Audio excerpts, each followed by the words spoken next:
Sego Scano, Sewaguego, Gahandagwas, Yungyats. My name is Gahandagwas, Diane Longboat. I'm Mohawk and Turtle Clan from 6 nations in the Grand River Territory, and I want to welcome you to the Lodge of Soul of the Mother located on the shores of the Grand River. Today, I want to introduce you to a very special guest that we have here in our lodge, Pete Keshane, also Robert Pete Keshane.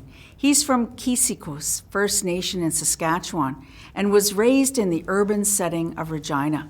He speaks some of his language, which is Soto, and was brought up with the traditional values of his people. Pete fasted for all the gifts that the Creator gave him at Red Lake, Minnesota, under the guidance and teachings of Adam Lucier, Harlan Downwind, and Jake Agwoni. His teachings utilize a holistic approach covering the mind, the body, the spirit, and the emotions. Pete has the ability and the gifts to conduct the Sweat Lodge ceremony, naming ceremonies, as well as doctoring and prescribing traditional medicines. Pete has been doing traditional healing since 2005 in the Toronto area, as well as in his home community. Today, his presentation titled Relationships is one in which Pete will tell a story from a very long time ago, which was given to him. The story honors ancestors and Mother Earth and speaks from a spiritual perspective of the whole person who is connected to the land and connected in relationship to others, including family, community, and nations.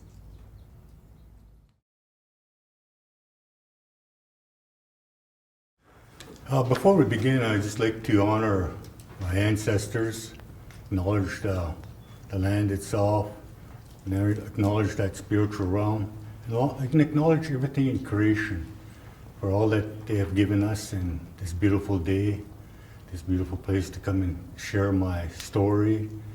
And I'd like to open up with a song, and the song is it's a Thanksgiving song and how it was interpreted to me, and it's just giving thanks to His 4 directions, giving thanks to everything in creation, giving thanks for this fire, giving thanks for the people, community, and just acknowledge those things that life has given us. And with that, in my song, and I'll do 4 push-ups, and yeah, make it.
just to give thanks to people in community of this Grand River here, and honoring me to come and do a presentation and share a little bit of my stories regarding relationships. Same miigwech.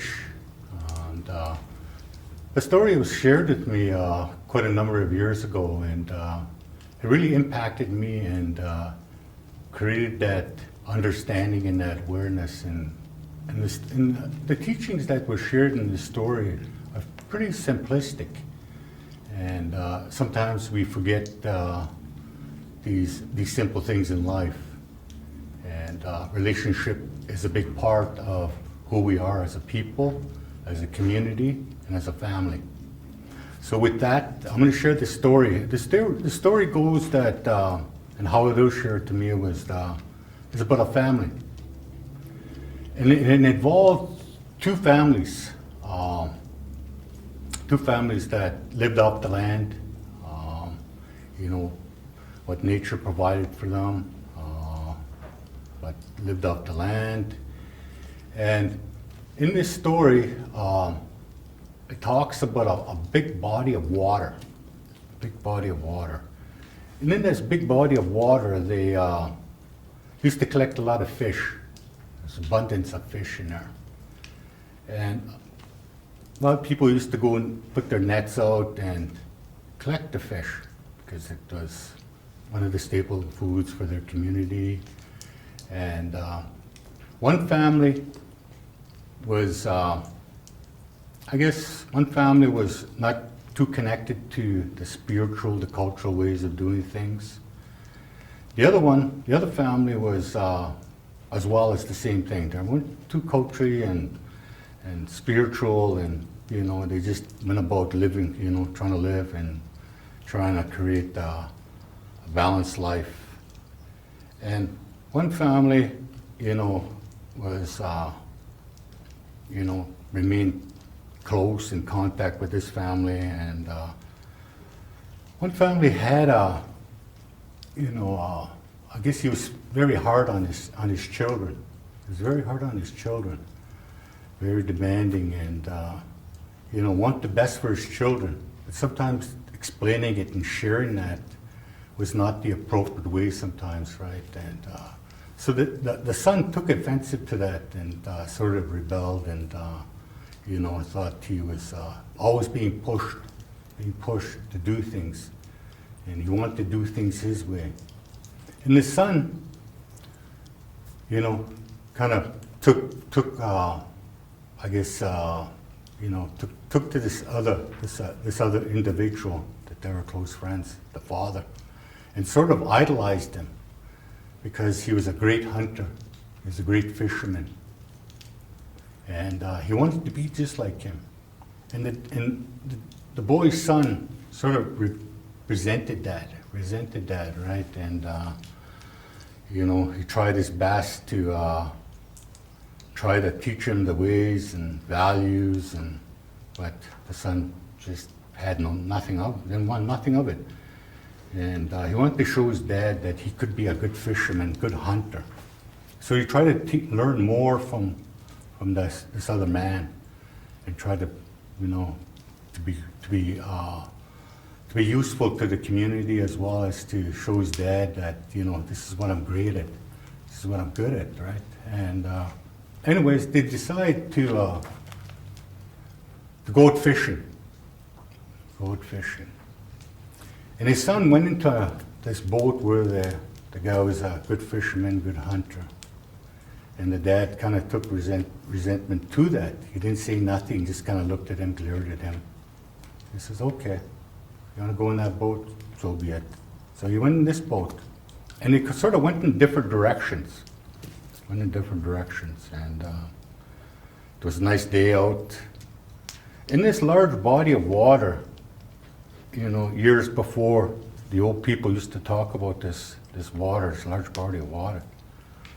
And people used to see things in this water, strange things. And one family, the dad, the son, understood and heard those stories, but didn't say nothing, paid no mind to it. Even the other one didn't pay no mind to it, right? And nobody could explain what was in that water, except the elders. You know, the elders were aware of it and knew about this spirit, I guess. So they set out in their boats. They went out. Nice day out. They set their nets, and they sat out there. And they were sharing stories. Each family was saying a story. One family went this way, the other family went that way. And they set their nets out. After about a few hours and so forth, they were out there and they're just talking. They're just communicating with one another and collecting stories, right? And this man that was a great hunter and fisherman, you know, he was talking about all the fish that he used to catch. You know, how great of a hunter he was. And how much he could sell his fish for, right? And how much he could bring, you know, money for himself and his family. And, you know, and that boy asked, he says, what about the community? He says, do you ever share that with the community? And he says, yeah, I try to. I try to share some. But, you know, it's hard working, you know, working these nets. He says, it's a lot of hard work, he says. And I have to feed my family too, he says. And we have to have money to get other things, he says. But I try, he says. And as he was sharing more stories and more stories, he was kind of boasting about himself, right? More himself and telling stories. And this went on for maybe a couple of hours or so. The son would interpret that, right, and say that, right? And the other boat, the other guy was kind of miserable, kind of angry, resentful, and that his son hadn't come into that boat with him and to be with him. And he wasn't that great of a fisherman or a hunter as well, but he tried his best. You know, he caught what he could. He was grateful for that. But he was kind of lost what to do with his son. So he was grumbling all day. He was unhappy, just miserable. It just kept running through his mind about his sin, about his family, about his son, and about towards the other guy. And sort of mixed feelings and different energy that was going on, right? And the guy was listening to him that was in that boat. Didn't say nothing, just listened to him, just kept quiet, you know, just heard him out. And as a few hours went by, he kind of stayed close to the shore. And after he set his nets, just went trolling around, right? And the other guys just hung out there in the middle of the water. And after a few hours it was going on, he was telling his stories. And the father of the son noticed that there was clouds coming. It was starting to get a little bit cloudy and the wind was kind of picking up. He said, that's strange, it was nice and sunny out, he says. What's happening? And the water was starting to get a little bit choppy. Starting to pick up, the waves were starting to pick up. And he sort of kind of gets scared a little bit, right? He's getting scared. He says, maybe we should go to shore, he says.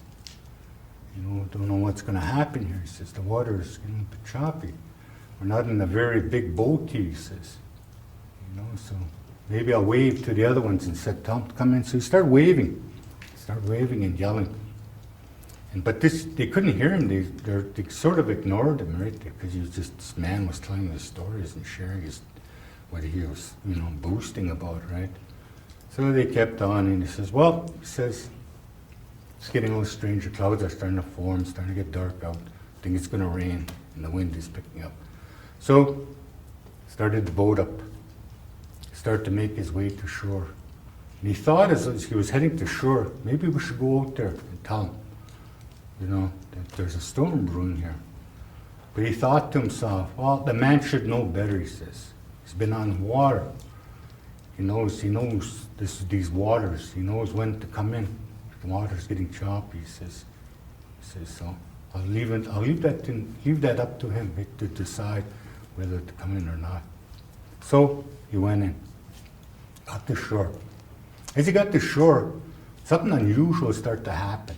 Clouds were starting to get to form, and that water was getting just very, very choppy, right?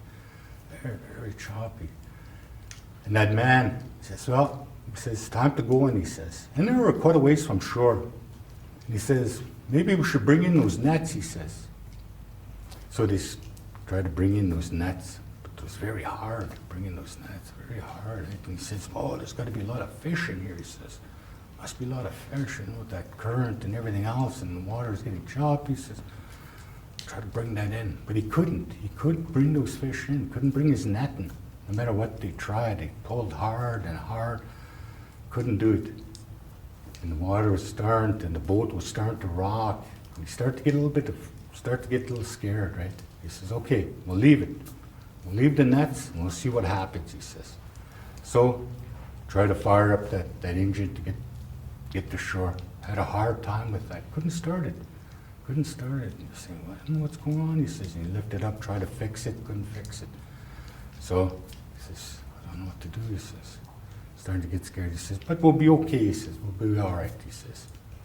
And as he was starting to fix, try to fix that engine, finally got it going.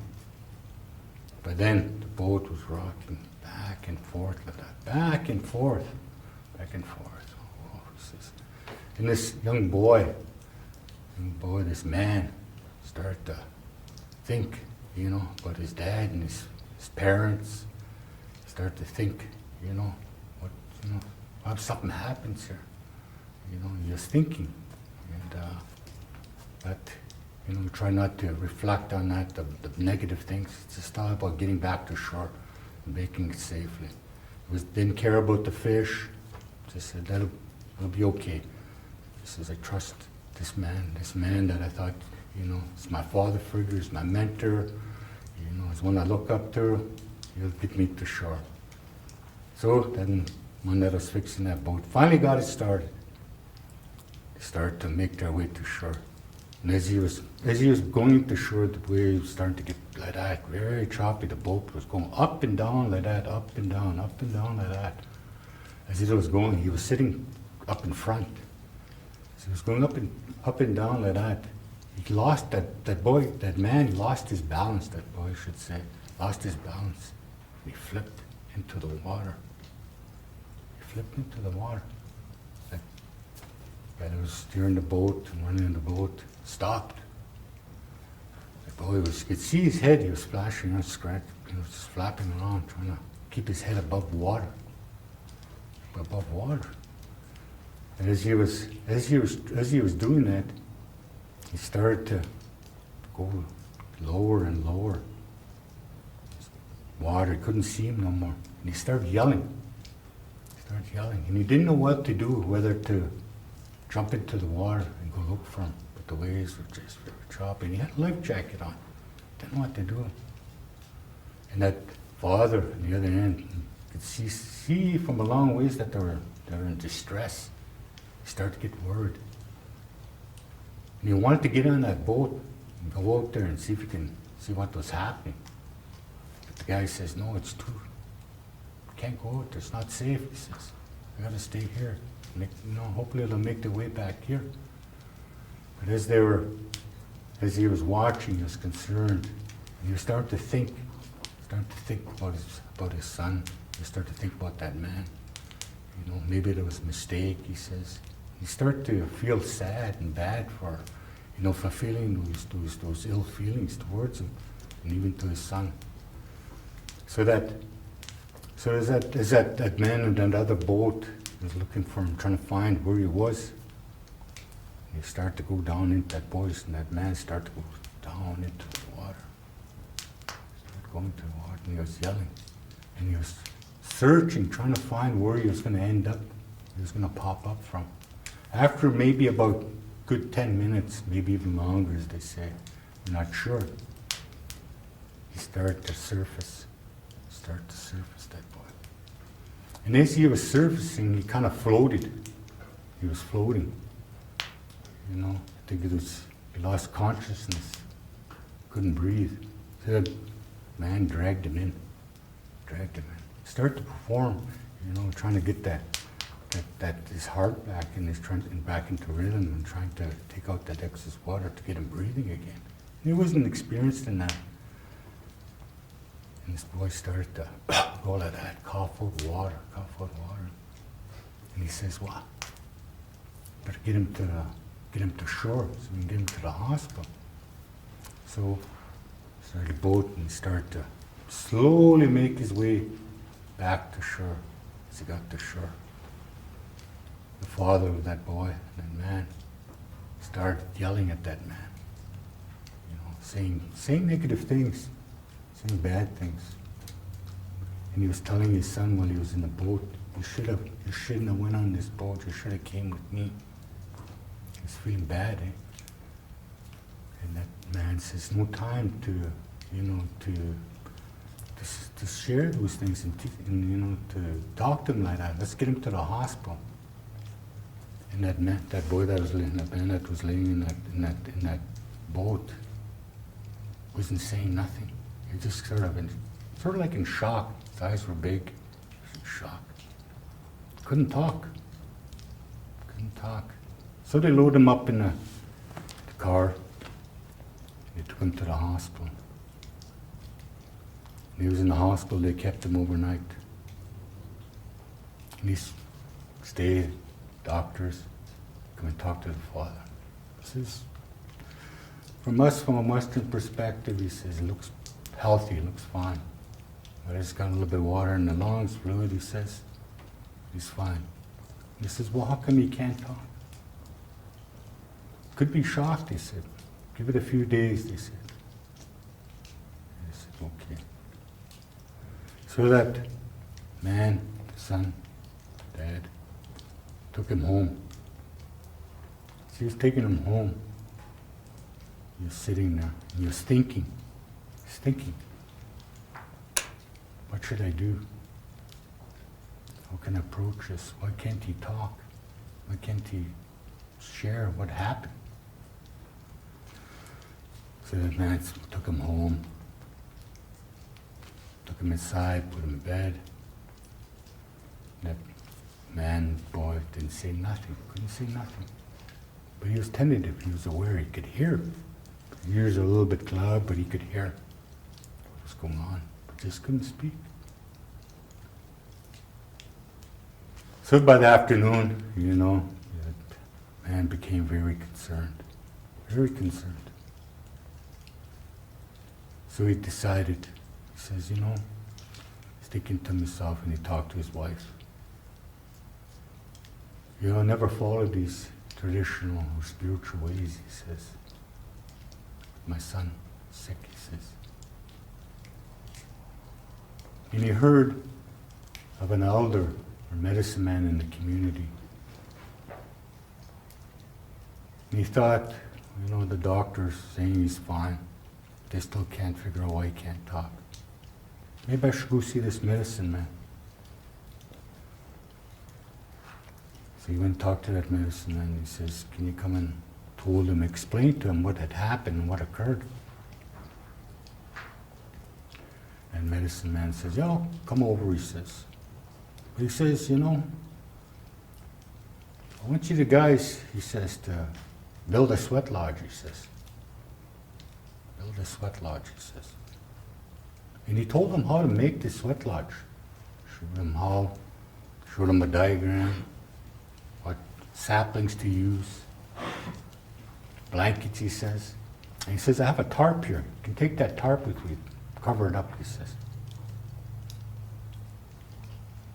And that man was starting to question himself, right? Does he really need that sweat lodge?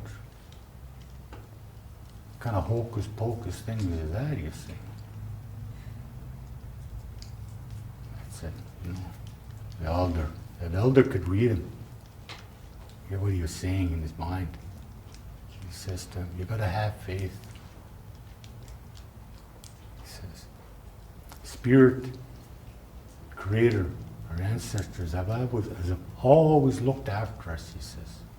Nature has always looked after us. That water has always looked after us. Give us, nourishes us.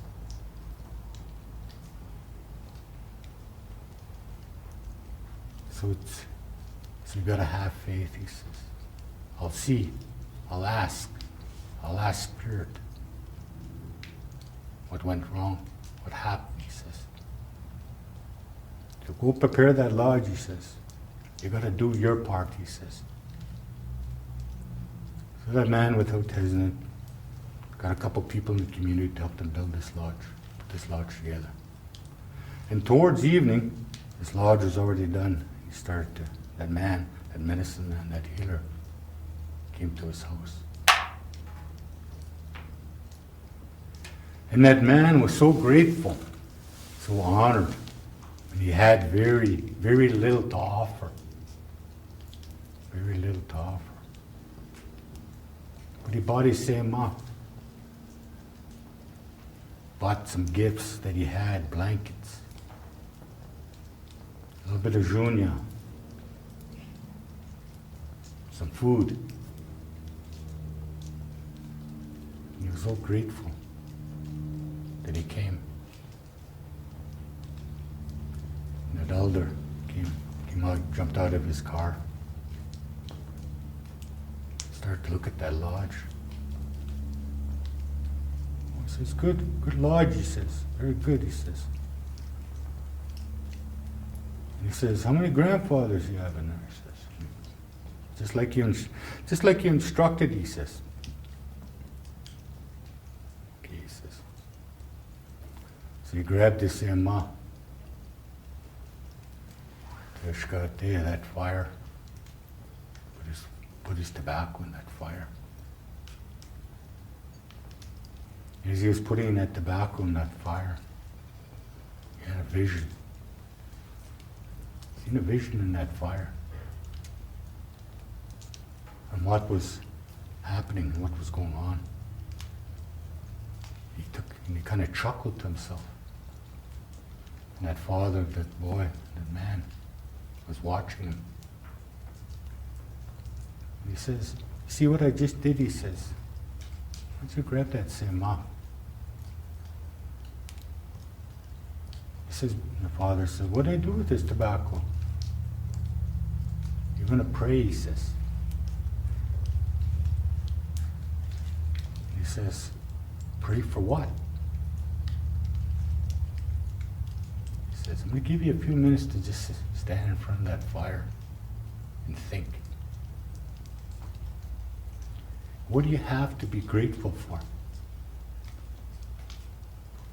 Why did you ask me to come out here?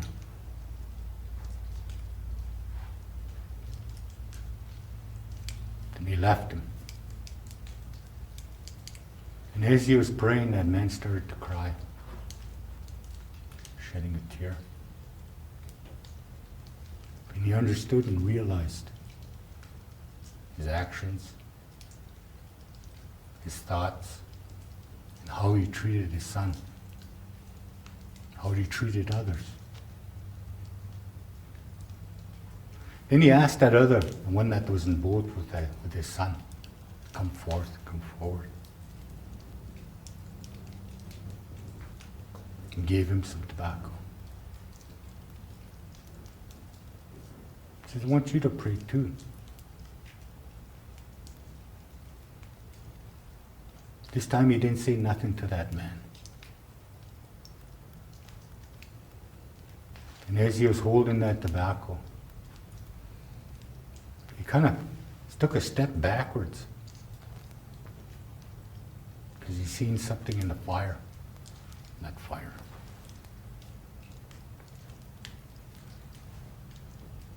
And what was shown in that fire was about him. It was meant for him. And what he had seen, he didn't like. Didn't like that.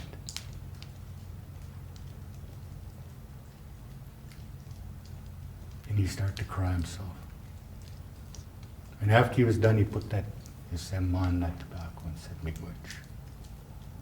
And he went to the side. And he said, "Bring your son out. We're ready to go in," he says. And they brought his son out. And that elder and that medicine man was looking at him.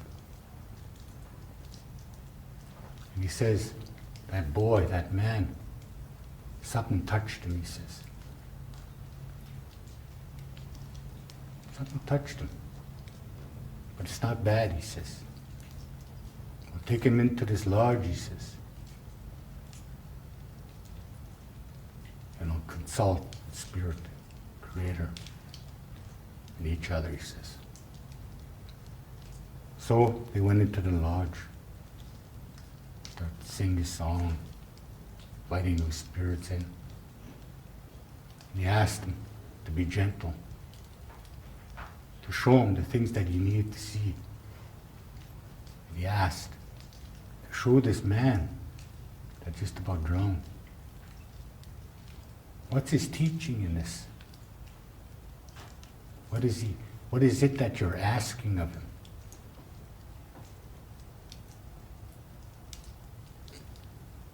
So they went, that ceremony began. And they went to the son. And the son started to speak very slowly. And he started to talk about when he was in that boat, listening to those stories. Then he talked about being scared out there. Then he talked about falling into the water. That's all he remembers, falling into the water. And he could feel something grabbing his leg, he said. Just like it was dragging him, pulling him down. Pulling him down. And after a while, when he was being pulled down, he come to a point in his thinking, in his thoughts, that he was not afraid. He accepted that. He felt safe. So he let it drag him down. He didn't struggle.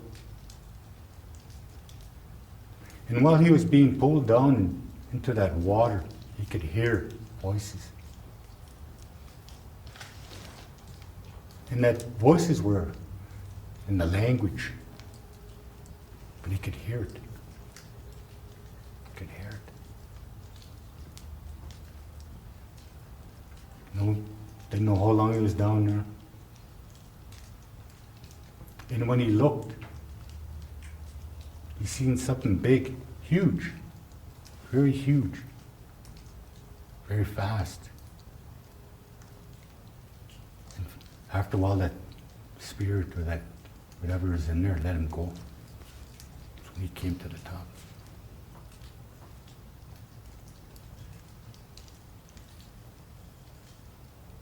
And he talked about what that spirit shared with him. Shared with him. About how that water, how those things that are full of life in that water, how much it provides to the community, how much it shares its life. And how sometimes we forget to honor those things that live in that water, even that water itself, he says.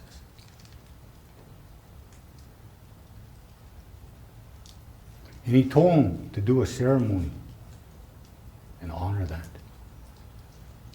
And he said to his dad that he has to do this ceremony as well. And they'll do this ceremony twice a year, spring and fall, to honor that life.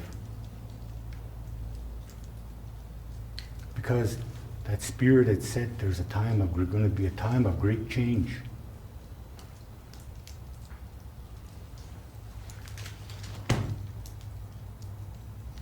And he says, without water, without this source of things that we get from water, will no longer exist if we keep this up, he says. And he was told to share that ceremony, told to share that story.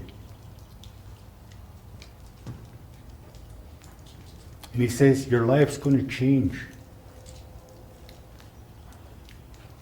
Your life's going to change, he says. This is who you are. This is who you're going to be.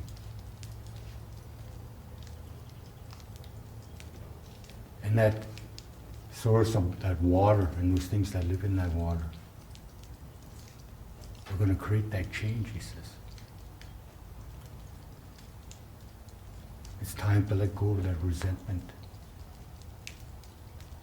It's time to let go of all that negativity, he says. We've taken that away. We're giving your voice back, they said. Giving your life back.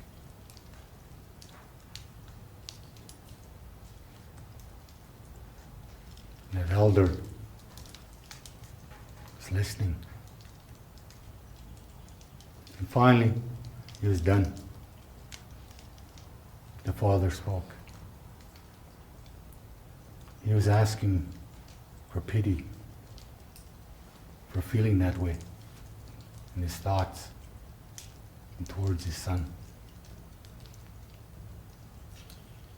And that elder said to him, don't feel that shame or pity, he says. That stuff you're carrying, he says, was never yours to carry in the beginning anyway, he says. This way of life is here, he says. Your children, your family, your community. To provide that nurturing, that love.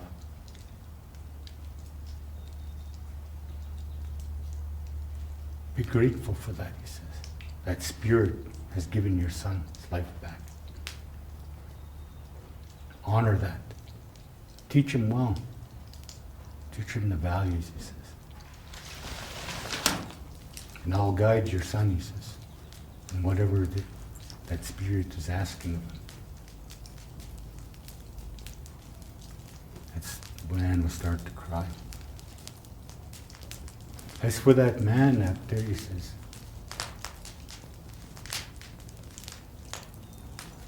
ego is a big one for him, he says. There's nothing wrong with ego, he says. But it's a hard teaching, he says.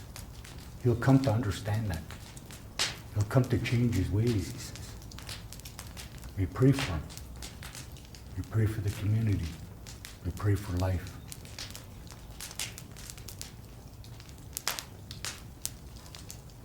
So, ceremony after it was done. That man and that boy just sat in that lodge.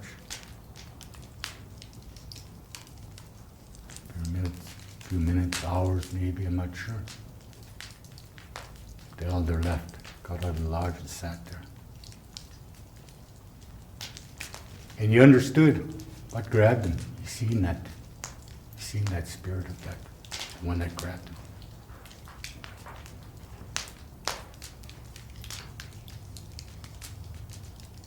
And he always knew that spirit was there, because it was the protector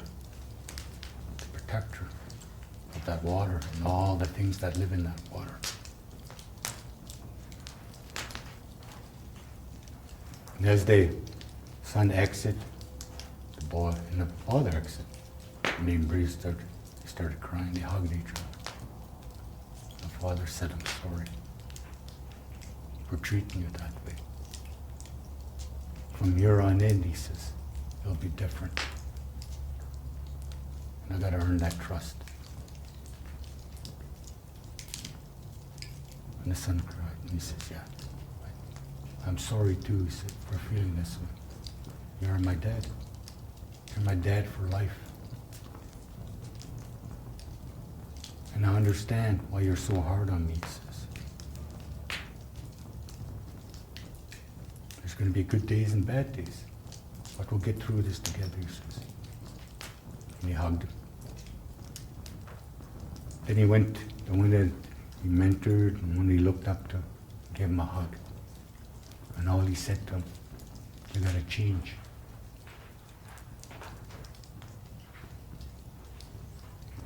You gotta do this for yourself, he says.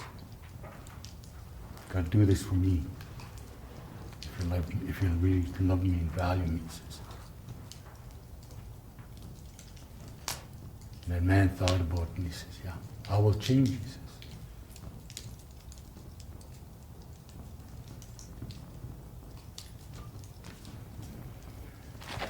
After they were done, they had a big feast. That elder spoke in his language. They gave thanks. After I said, he grabbed his gifts and he said, "Oh, miigwech," he says. "Miigwech.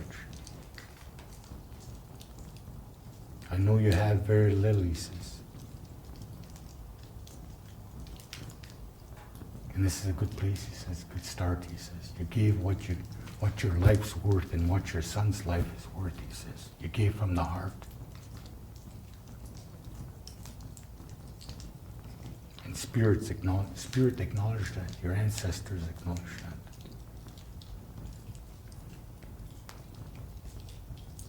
And all we can do is go forward, he says.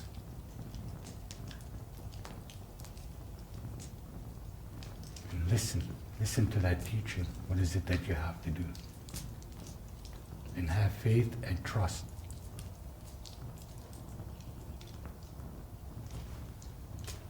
So the son was speaking and talking and started to laugh and giggle and start to have good times again.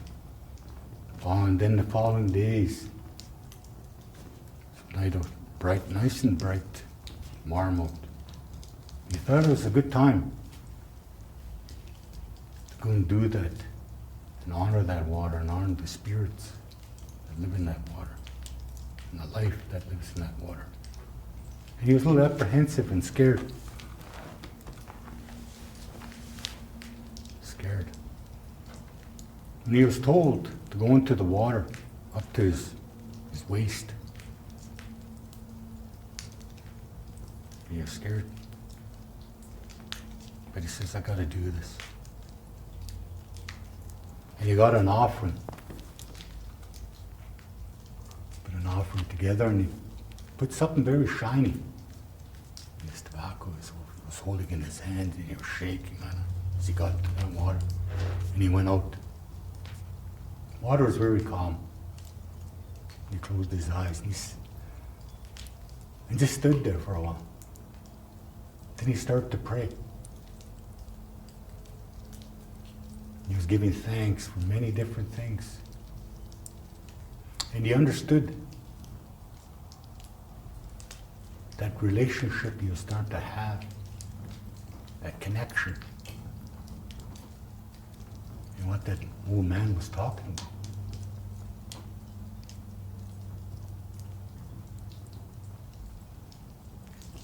He was praying.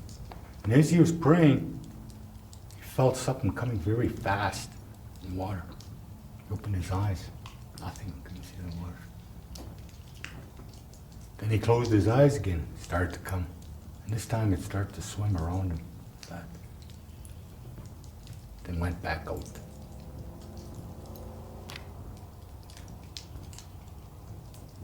And what was that spirit was honoring him, thanking him.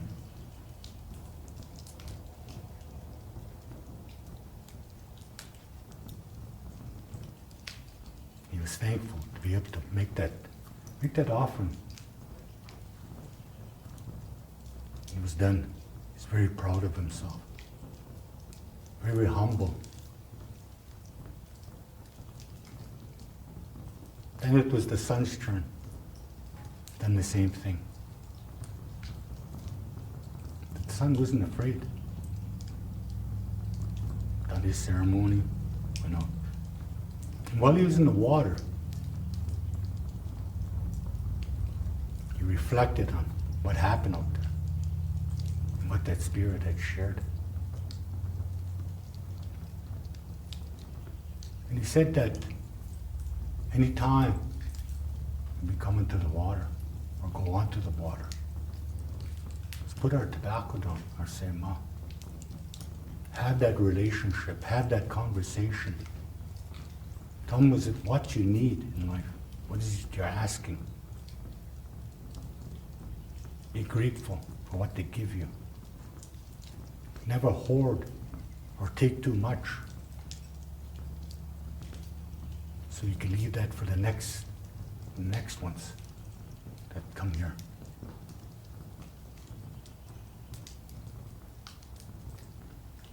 Grateful for that.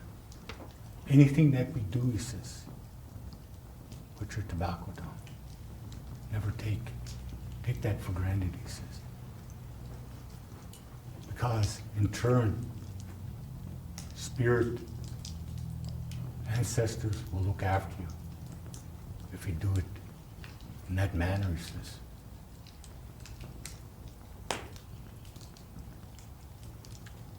And as time went on, you began to hear that same teaching being repeated over and over by the elders since the beginning of time.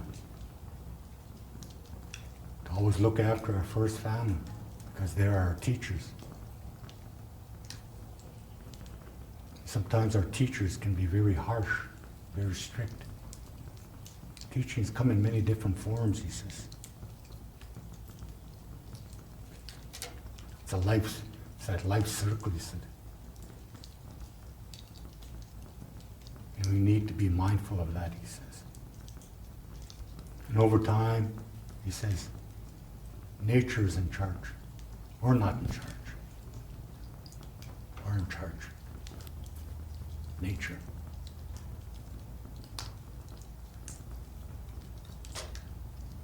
We just observe and listen and follow those teachings. And connect and have that relationship with nature and life. And that understanding. And as time remembered, he shared that teaching in his community and everywhere else. Because he took on a different role.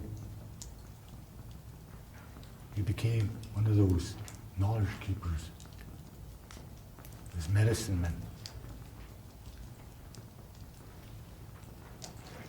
He became gifted with that water and how to use that water. The sweat lodge, different types of ceremonies.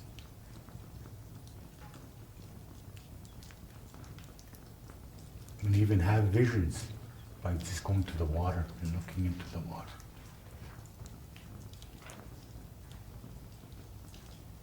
He shared that with his people in his community. And he knew that the community needed it because they were starting to lose their ways and their identity.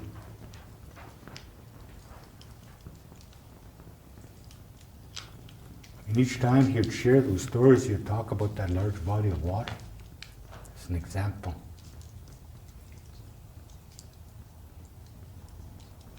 And people began to relate and understand.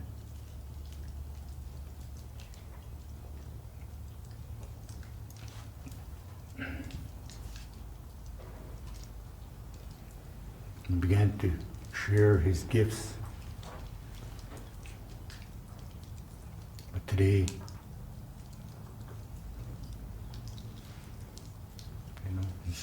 he remembers that teaching. That teaching, he's very grateful because he mentions that tomorrow is never promised to us. Never promised us. All we can do is look at today and change the things that impact us and the things that we struggle with.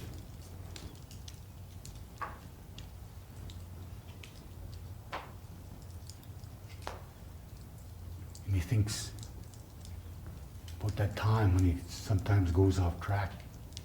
He thinks about that.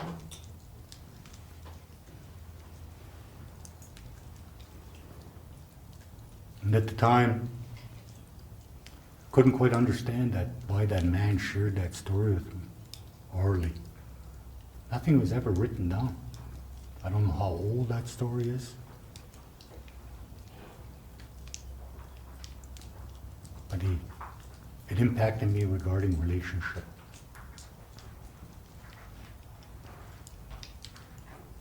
And I had to have that relationship with myself in order to extend it outwards.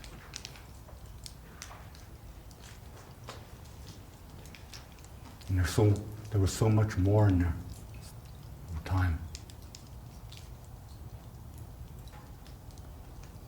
But the relationship is a big one.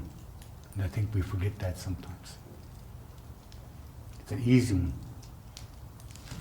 Those were one of our first teachings was regarding relationships.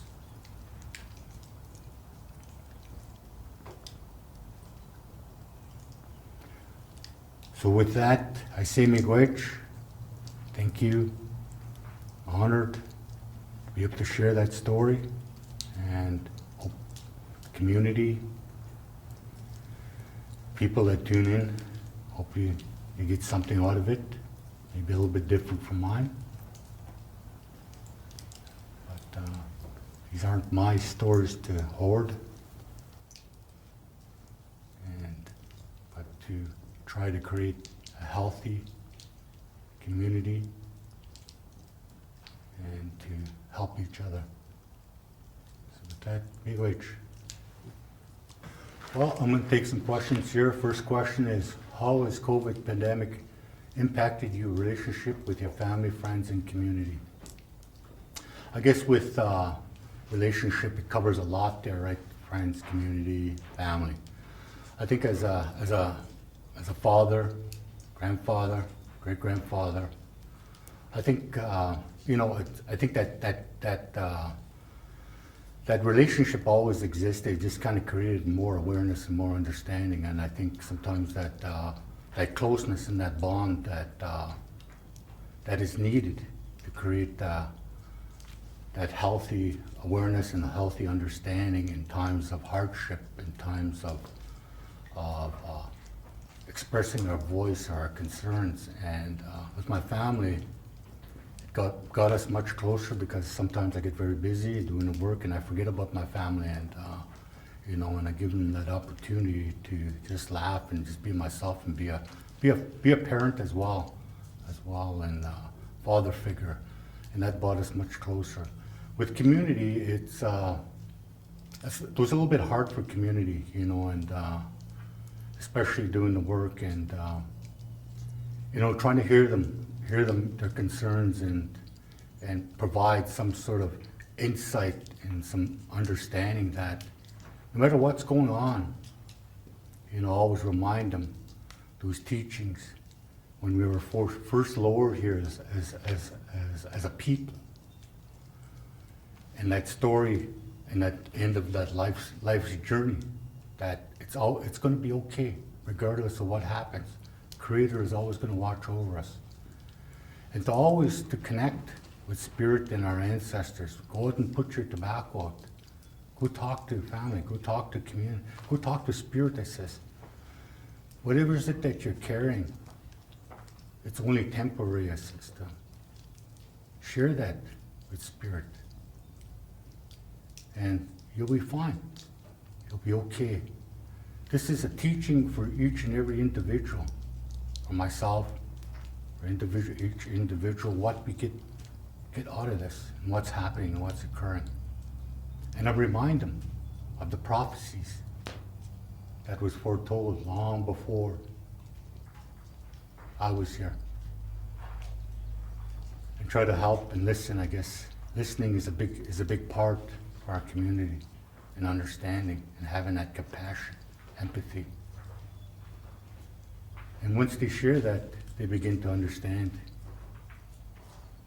and gives them that motivation to continue, even for the ones that have lost and made their journey home because of COVID.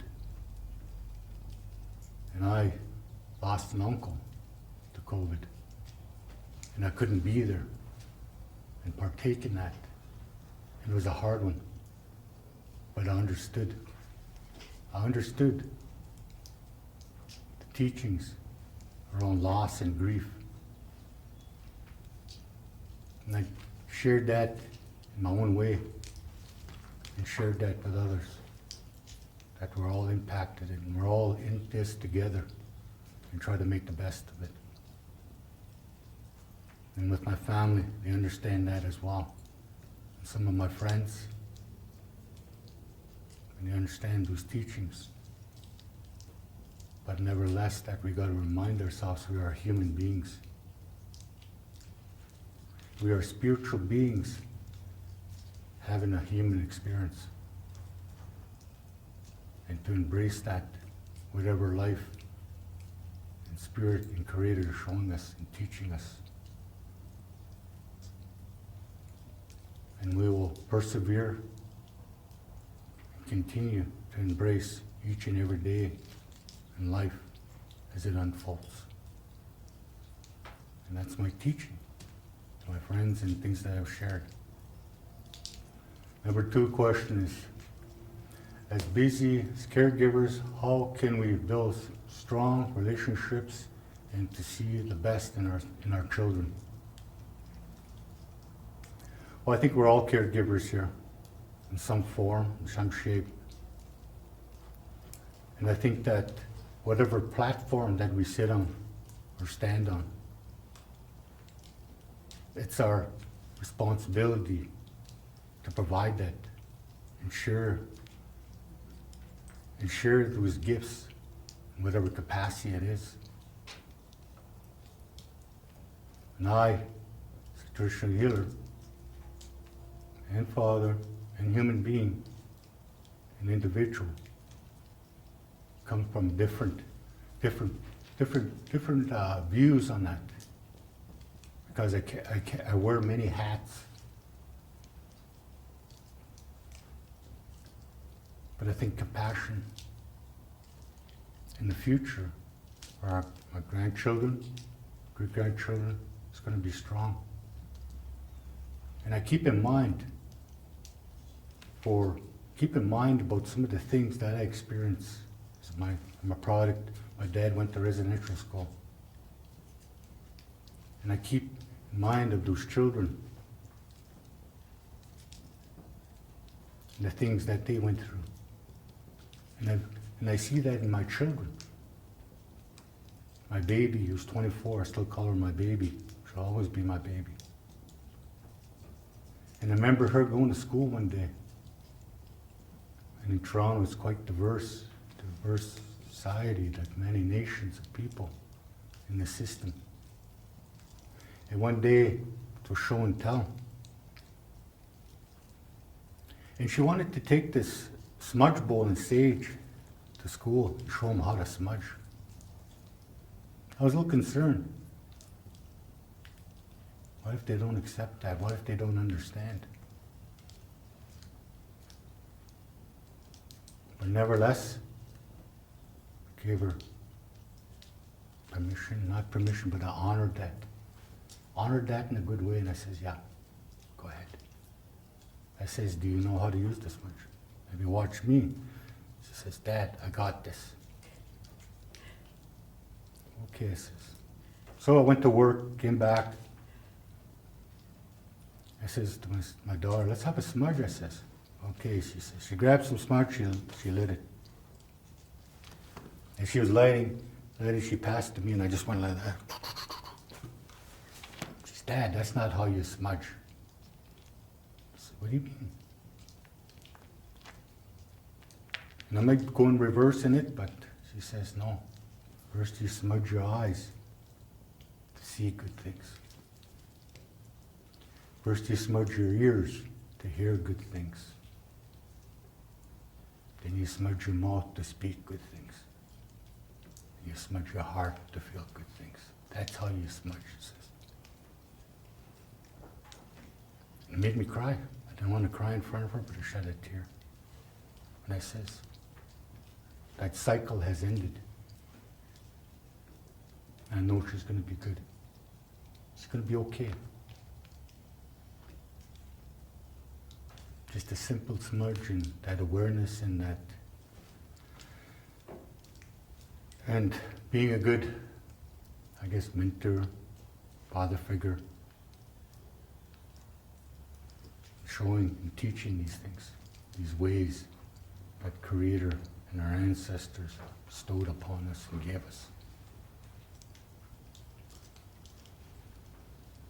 And as caregivers, we gotta be mindful how we take care of ourselves.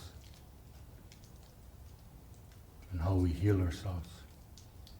And I got to be mindful of that as well from time to time, because I tend to push and go hard. I only can do what I can, and not to go above it beyond. And this has been shown to me by my mentors, knowledge keepers, and people in general. And I look around at our community, more and more people are starting to recognize these things, these ways that are given to us. And I can smile and say, we're going to be okay. Long ways to go, but it's a start. So, number 3 question. During the pandemic, how did you work on your own renewal and well-being? Wow, pandemic. Well, it's quite scary, to tell you the truth. You know, when it was first, back in, when the pandemic started, the virus started, I kept reading the news, looking at the news, TV, the media. And that sort of impacted me, looking, the media. Today I don't look at the media because it's about COVID, that. And very concerning, very alarmed, because you start to think about your own family, start thinking about yourself. You start recognizing, how do I keep myself safe? And I remember the teaching,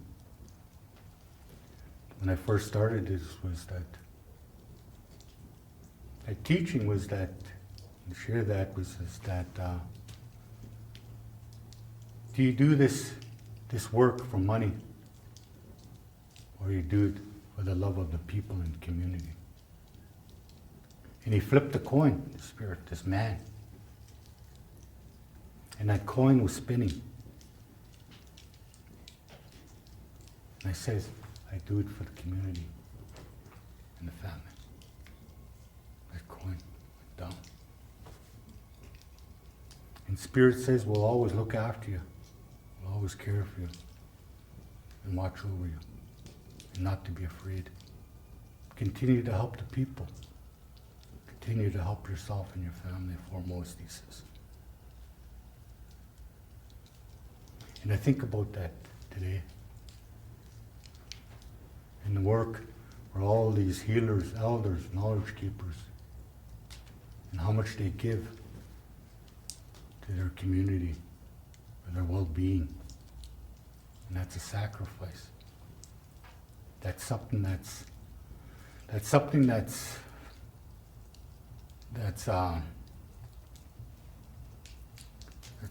binding, that's can't be broken when we're choosing to do this work. Because I'll continue to do this work as long as I can.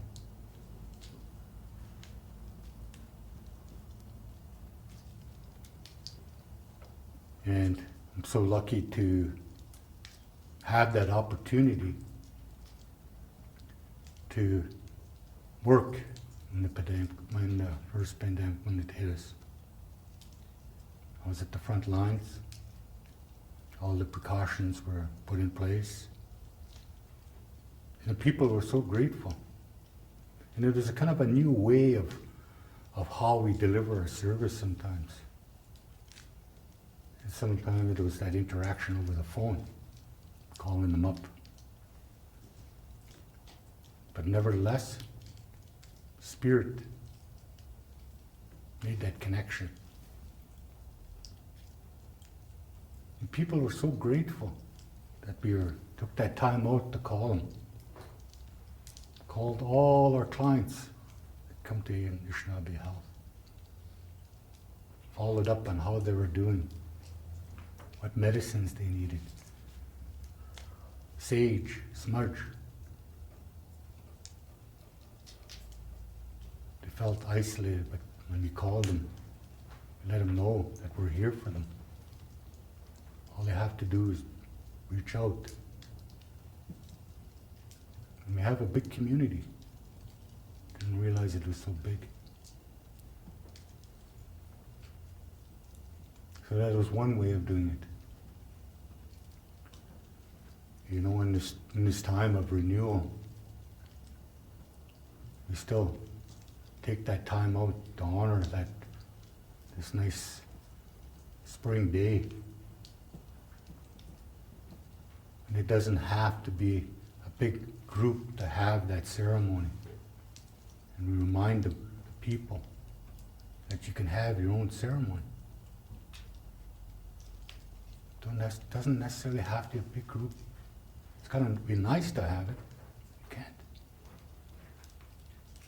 So we give thanks for this renewal. The sun still shines. The flowers still will soon be coming out. The buds will be coming out. The leaves will be green. The water will still flow. But at the same time, you still got to keep safe.